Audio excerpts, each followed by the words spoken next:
Okay.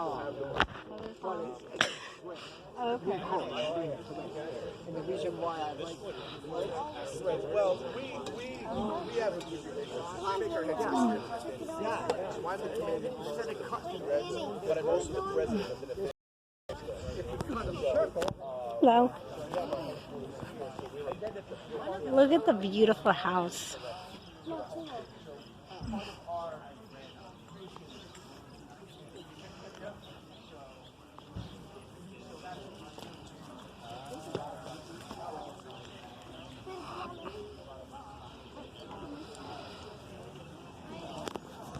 Look at the beautiful.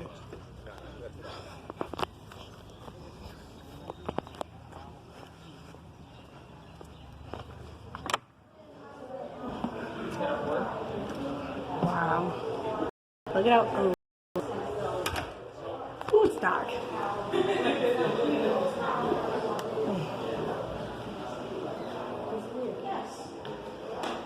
Let you come out here.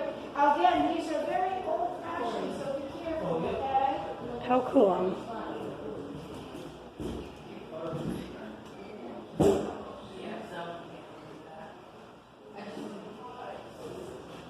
I bet there's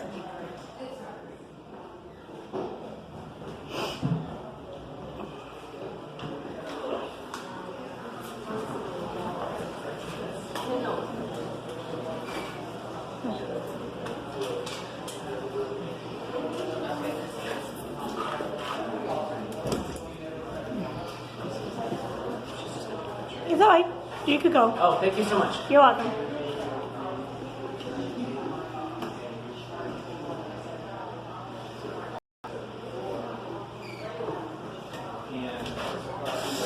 What? How come? Have you seen the parlor? Nope. This is the parlor. And this was the room guests were first greeted in. And to note is the portrait of Nathaniel Greene. And that was painted by, the face and head was painted by Gilbert Stewart. And the sash, you see the sash on the portrait? Yeah, the red one. The red one is to your right in the case. The sash that Nathaniel Greene wore. Oh, that's cool. A question. Yes. And probably a weird one, but do you have any stands of posters again? Any of in the house? Others have had seen things upstairs in Catherine's bedroom, I think it was. There was a bassinet, a doll, carriage bassinet, a carriage more so, with a doll in it. It was found in the hallway. Oh, that's creepy. And there's a step, molding, which I don't know how the carriage could have gotten past it. Yeah. But someone found it in the hallway. And there's been stories of others that's cool. that I haven't heard myself, but yeah, there have been. Love it. Welcome. Come on in. Thank you. Hi. Hello. Hello. And go from there to was a party girl, and she had money, so she would send people to get the material. Now that's not original, that's a replica of something like she would wear.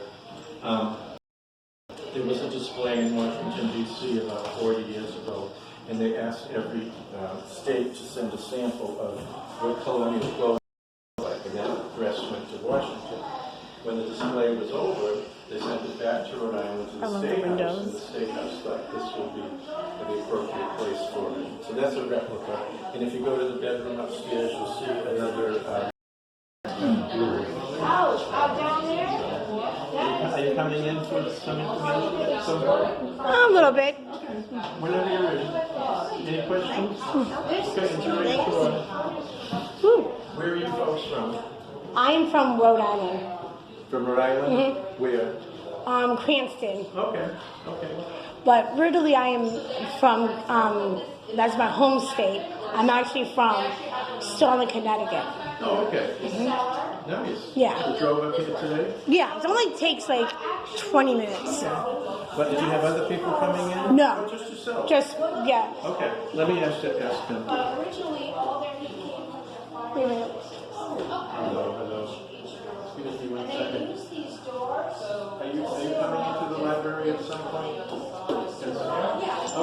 we're ready with this other nice lady. You know, the house was built in 1770, so it's 252 years old. Nathaniel Greene built it when he was 28 years old, and he lived here for 4 years as a bachelor. What happened was they had an iron forge in Part1, which is over by Garden State Park. That was the first iron ore forge, and they built another one here because of the water power and the waterfall to make the trip hammers, you know, break up the iron ore, etc., etc. So he got tired of commuting 12 miles by horseback, and he built this then in 1770 for himself. As I said, he was here as a bachelor. You can come in. I just started. You're looking very patriotic today. So he was a bachelor here for 4 years. He married Katie Littlefield Greene when she was 19 and he was 32. They were distant cousins.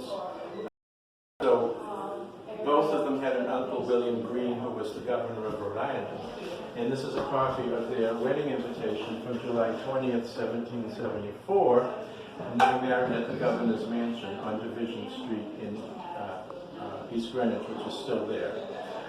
This is the fan that he gave her on the day of their wedding. So this fan comes from 1774. If you look in the middle, there's a little medallion that has her initials CLG on there. So that was July of 1774, but in April of 1775 was conquered Lexington, so he left. And he was gone for 8 years. He wasn't even married a full year. He left for 8 years, and he only came back here once during the Revolution. He was one of 3 people who stayed the whole 8 years for the Revolution. Okay, he came back here once to play in the Battle of Rhode Island in 1778 in Portsmouth, Rhode Island. And did I explain about having 250 corks and the little anchor? He'd have these made at the forge, and he'd go to Newport, or he'd give them to his older brother to sell, and then he'd buy more books, because he loved books. The Quakers didn't believe so much in education, enough to read the Bible, and enough math to do your accounts, because they were in business. Okay, so they had 5 children together. He died 2 months before his 44th birthday, and she remarried a man named Phineas Miller, who was the tutor of her 5 children. Even though Nathaniel died, she still had to educate her children. She was Baptist, she wasn't Quaker. So she believed in education. So it's a sterling silver coffee urn from England, and the handles were made by Paul Revere. The round, the circles were made by Paul Revere. This was his desk. I don't know if you have any other questions. And it's kind of an abbreviated tour today. Yeah. That's actually pretty cool. Thank you. To take in enough information? Yep. Thank you. Excuse me. Thank you.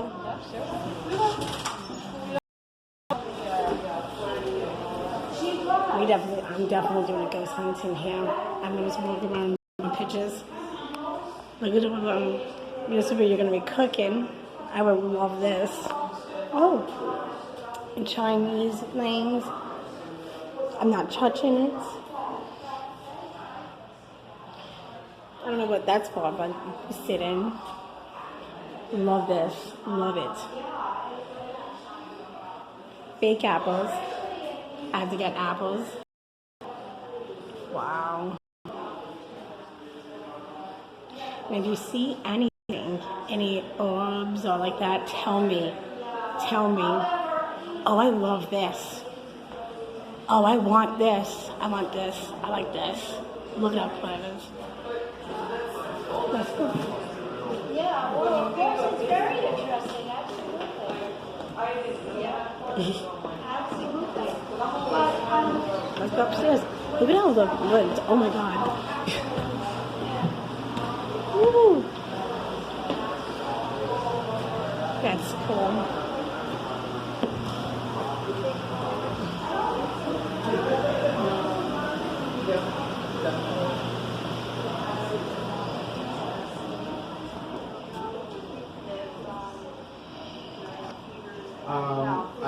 I don't know where this.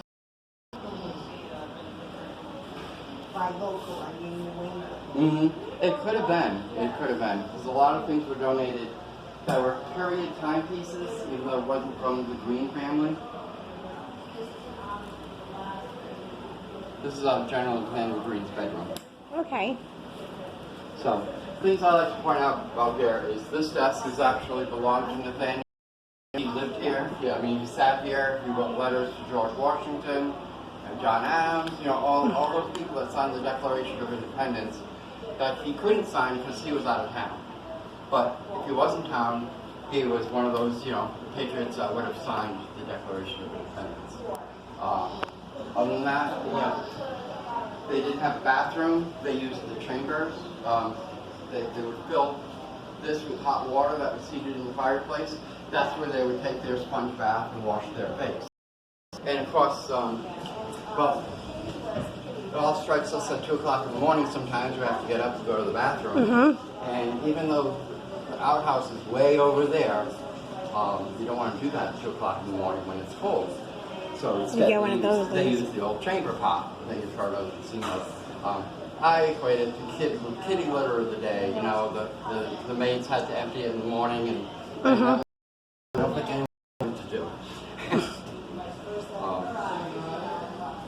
Other aspects about this room is that closet actually used to have a staircase and bathroom in it. That would go down a separate entrance. And that would be used as an emergency if the English ever made it to his property and stormed the house to, you know, get him. He could escape easily. Yeah. That's it for this room. If you step out in the hallway, I'll show you. We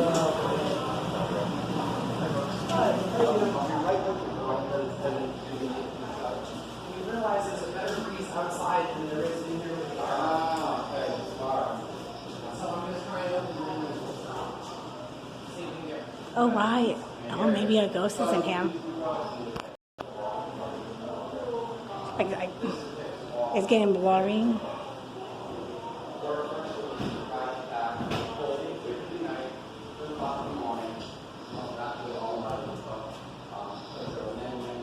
Oh, that's cool.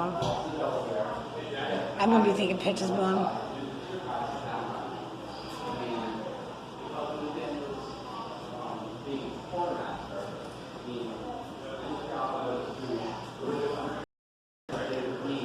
Is this the Rhode Island flag? Oh, look.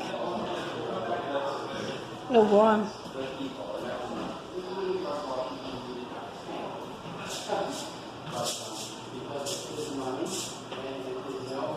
Then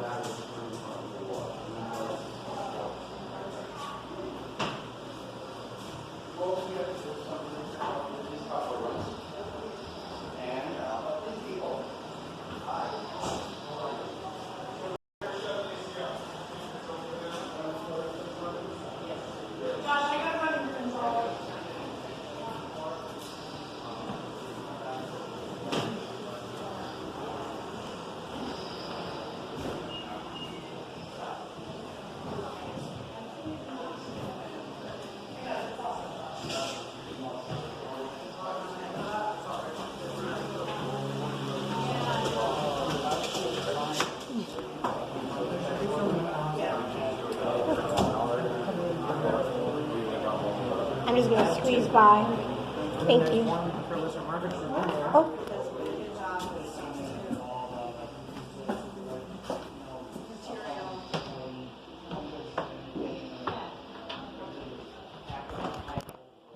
Mm-hmm.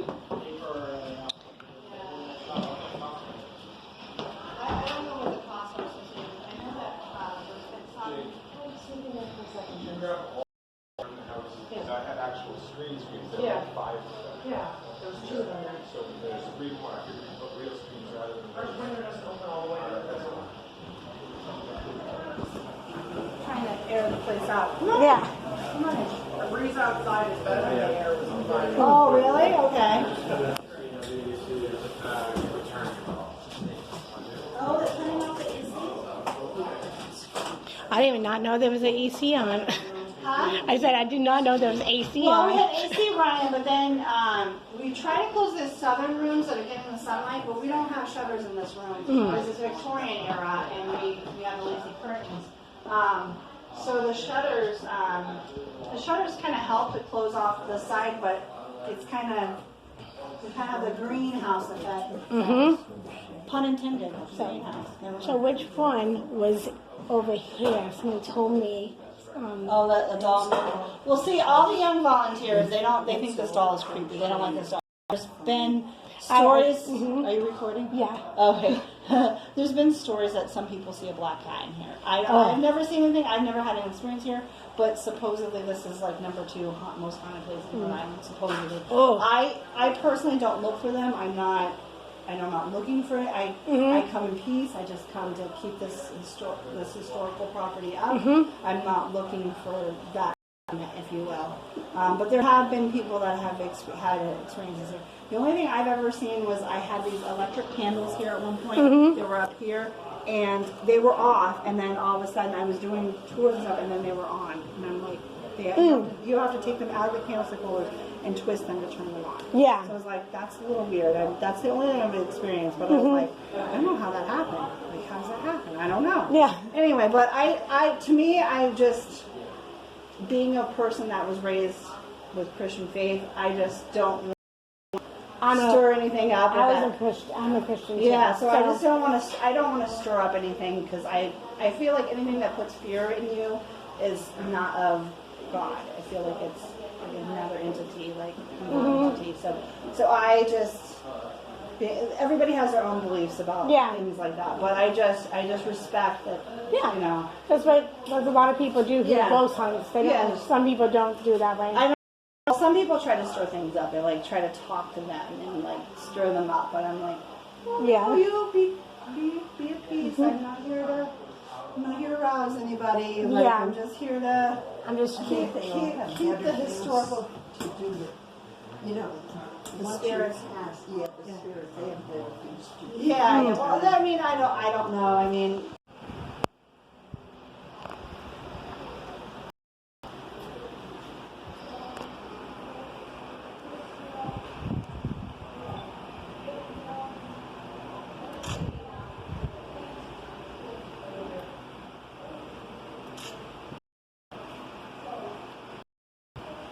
Cannon that we've had newly repaired after almost 2 years is going to be there with that chain like this on the 31st of this month. That's cool. Okay. Fire.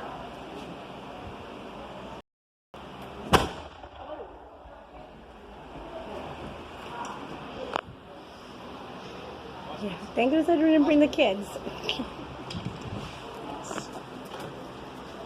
Did you get a water? I have some that I brought from home, Frank. Thank you very much. I'm going to check on Harrison in a few minutes, make sure he eats lunch. And Front.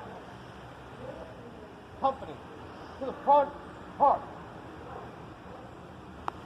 Ready? Halt. High and low.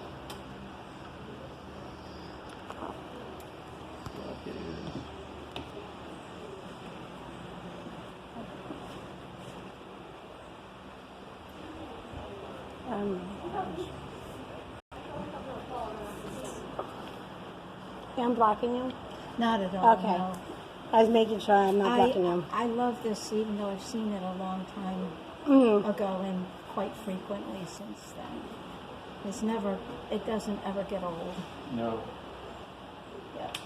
Frank, were you doing something like this back a while? Me? Yeah. Never. No. But I was in service. Oh, Thank you. The artillery. so Were you in the service? No, but Harrison is a retired lieutenant colonel in the Air Force. Really? Air National Guard. Wow. I was in the National Guard. He was in at Quonset. Okay. Back I did right now. See those feet. Fire! Unload. Smoke rings out there. I know, huh?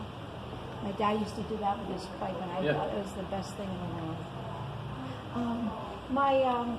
My son-in-law is a retired lieutenant colonel. He is an A-10 pilot. That's a good rank. Wow. I know. So two retired lieutenant colonels in my family. Nice. And what did you do? I was in Massachusetts National Guard in the artillery.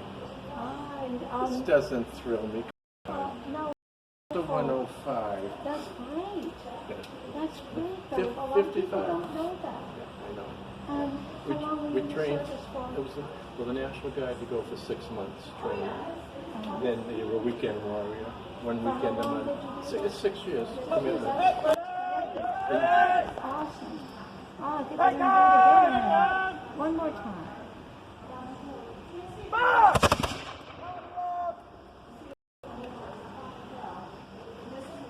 It's amazing what they have to do to reload each time. I know, huh?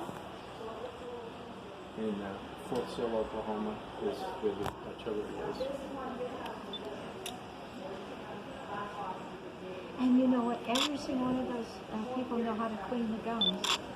Which, Oh, yeah. that's like absolutely It's a chore.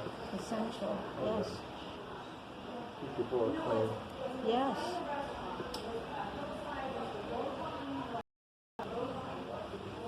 Great. I love it. So good. Get that involved. Yeah, yeah. Absolutely. Absolutely.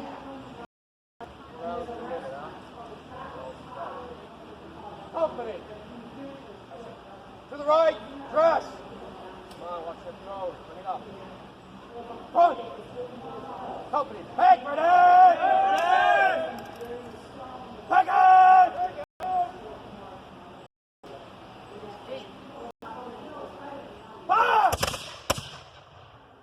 Company. Solely Can on I tell you, those are heavy muskets too, yeah. aren't they? Mm-hmm. I think that the brown Wheel. is. Park. Oh, look at that. Nice. Halt. Oh, I need to take a picture of that. Trees and fire.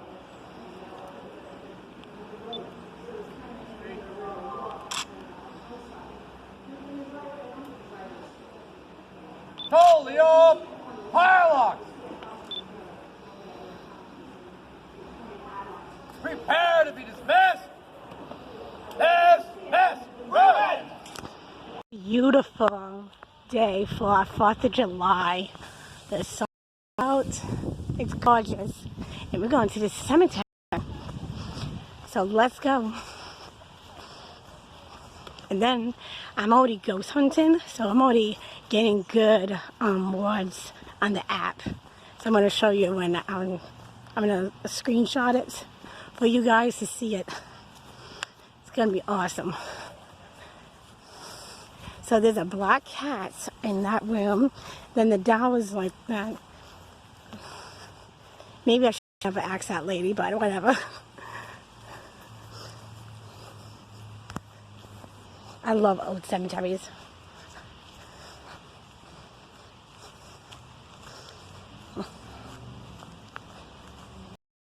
Not out there.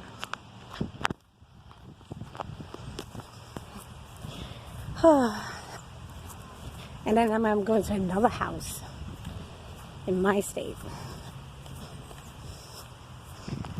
Look at this. This is pretty.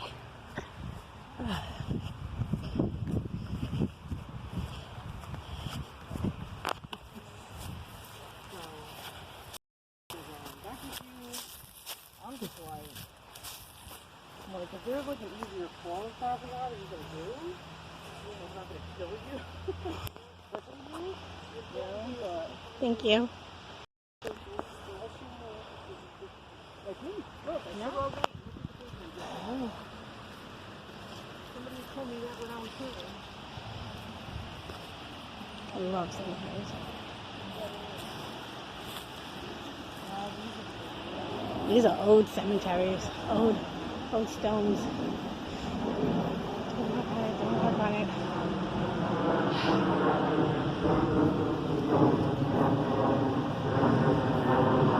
Now let's take pictures. You weren't going to get smallpox, you were probably going to get something like yellow fever.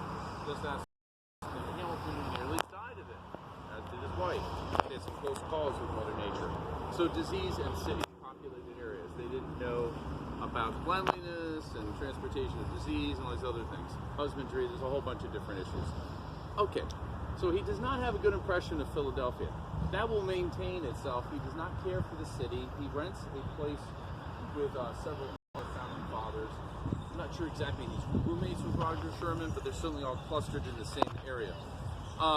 Roger Sherman is the famous one. Other delegates, especially for what will happen with summer 1776, are William Williams of Lebanon, or Lebanon up the road, another attorney, and probably the most obscure, Oliver Wolcott Sr. of Litchfield, and as you can imagine, reading the Declaration by his grave up there in Litchfield.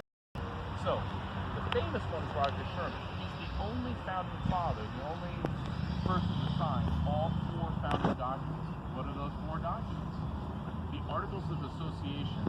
That comes out in 1772. That's a relatively obscure document.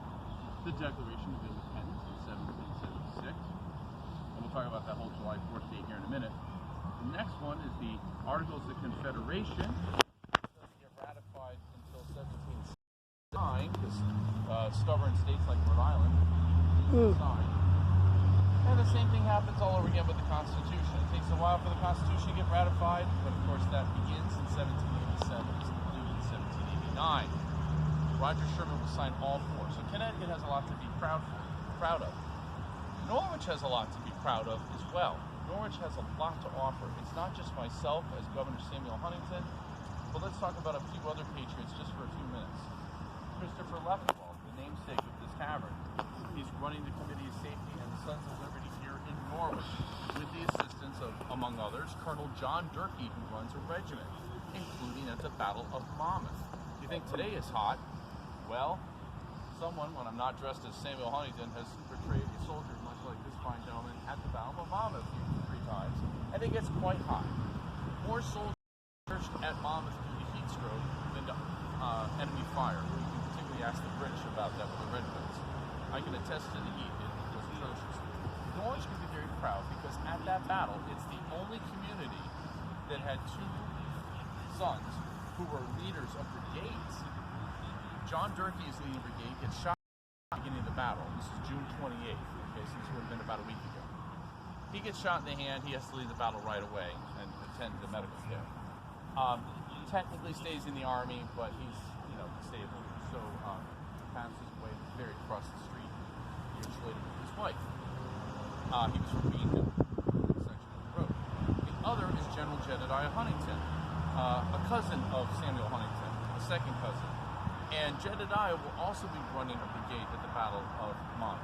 So that's something for Norwich to be very proud of. And Monmouth is a very large battle in the middle of New Jersey. The other thing, of course, is we have somebody named Benedict Arnold. You may have heard about him. So, the interesting thing is that both Jedediah Huntington and Benedict Arnold will be at the Battle of Ridgefield in April of 1777 to respond to that surprise attack. And then, of course, you have the contributions of the signers like myself. So, Samuel is in Philadelphia with everyone else. We're all going through the document. Connecticut can be proud of the fact that Roger Sherman is one of the 5, I'm going to have the right number, one of the 5 who's put on the committee to draft the Declaration of Independence. Now, Roger Sherman's role is not as central, I guess, as Thomas Jefferson's. Jefferson is going to be a lot from John Locke, a British thinker. So he takes John Locke, drafts it. Part of that is because Thomas Jefferson is the youngster. You've got the older folks like Roger Sherman and Ben Franklin, and like, wow, it's really hot and humid down here in Philly. I think I'll let the youngster in Thomas Jefferson do a lot of the heavy lifting. So if you're wondering, Thomas Jefferson, already well regarded, but he's relatively young, okay? So Jefferson's going to do most of the heavy lifting. He'll read drafts of this to the other 4. And of course, you can think Edmund Randolph, Roger Sherman, Ben Franklin. I think, did I cover that, everybody? Yeah, that's everybody. So he reads that. They make a couple changes. One is life, liberty, and the pursuit of happiness. Property. Wrong. Property. Pursuit of happiness is put in as one of the changes. We don't want to mention property because that might imply slaves, or maybe not. It just doesn't have the right, wording to it. Let's take property out and put in pursuit of happiness because that's more encompassing and what have you. Okay. So without further ado, let me read to you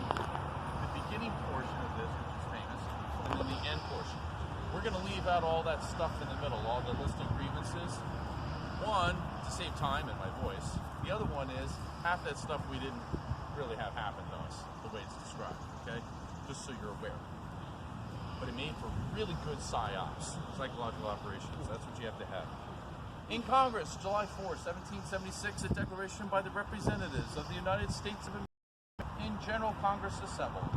When in the course of human events it becomes necessary for one people to dissolve the political bands which have connected them with one another, and to assume among the powers a decent respect to the opinions of mankind requires that they should declare the causes which impel them to the separation.